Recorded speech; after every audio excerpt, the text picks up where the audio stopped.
Halo teman-teman semua, kembali lagi bersama saya Ewi Salutika Warubo dari kelas 10 HDP 2. Baik, rangkuman PKN hari ini yaitu tentang lembaga-lembaga menurut UUD 1945 NKRI. Nah teman-teman, lembaga-lembaga yang ada di Indonesia itu ada 8. Yang pertama ada MPR, Presiden, DPR, BPK, ada MA, ada MK, ada DPD, dan ada KY. Nah, teman-teman, kita bahas yang pertama dulu ya. Nah, MPR itu adalah Majelis Permusyawaratan Rakyat. Nah, yang terdapat dalam UUD 1945 nomor 42 tahun 2014. Nah, wewenang atau fungsi MPR itu ada 5. Yang pertama, mengubah dan menetapkan UUD 1945. Kedua, melantik atau memilih presiden dan wakil presiden melalui pemilu. Yang ketiga, memutuskan usul DPR untuk memberhentikan presiden atau wakil presiden. Nah, yang keempat ada melantik wakil presiden menjadi presiden apabila presiden diberhentikan.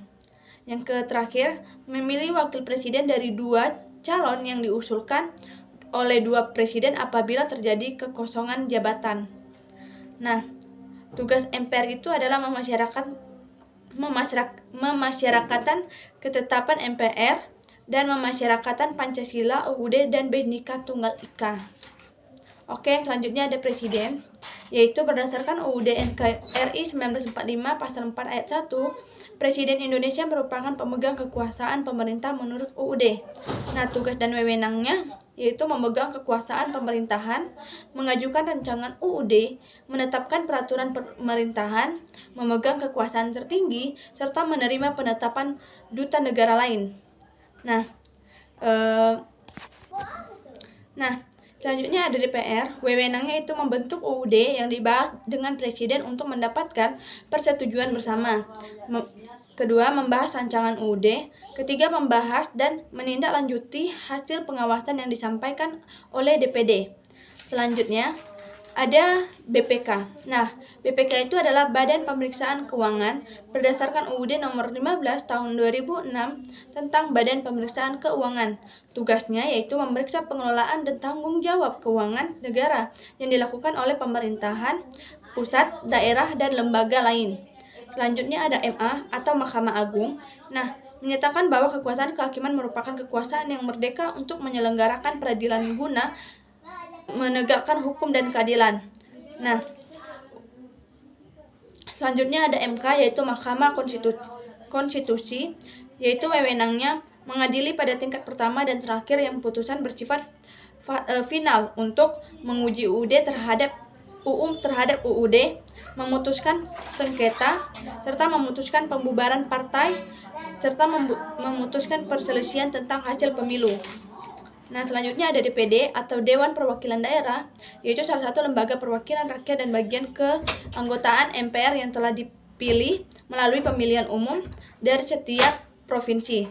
Nah, fungsi DPD yaitu mengajukan rancangan UU yang berkaitan dengan otonomi daerah. Kedua, memberikan pertimbangan terhadap DPD atas rancangan UU tentang anggaran pendapatan dan belanja negara.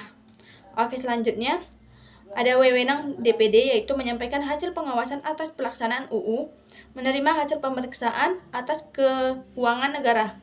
Selanjutnya ada KY yaitu Komisi Yudisial, yaitu merupakan lembaga yang berperan dalam proses seleksi hakim agung dan melakukan pengawasan para hakim.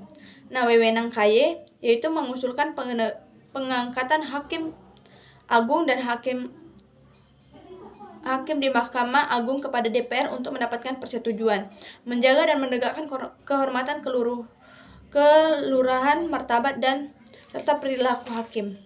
Nah, pasal-pasal lembaga negara itu ada 4. Yang pertama MPR, yaitu terdapat dalam UUD 1945 pasal 1 ayat 2. Kedaulatan berada di tangan rakyat dan kekuasaan di tangan Majelis Permusyawaratan Rakyat. Yang kedua ada presiden, yaitu terdapat dalam UUD 1945 pasal 4 ayat 1. Presiden Republik Indonesia merupakan pemegang kekuasaan pemerintah menurut UUD. Yang ketiga ada MA atau Mahkamah Agung, yaitu pasal 24 UUD NKRI 1945 menyatakan kekuasaan kehakiman merupakan kekuasaan yang merdeka untuk menyelenggarakan peradilan guna menegakkan hukum dan keadilan. Yang terakhir ada MK yaitu Mahkamah Konstitusi, yaitu pasal 24 ayat 2 dan pasal 24C. Membahas konstitusi adalah salah satu pelaku kekuasaan kehakiman sebagaimana yang dimaksud dalam UUD tahun 1945. Oke teman-teman, cukup sekian untuk rangkuman PKN pada hari ini. Terima kasih sudah menonton. Jika ada kekurangan saya mohon maaf. Sampai jumpa pada video berikutnya.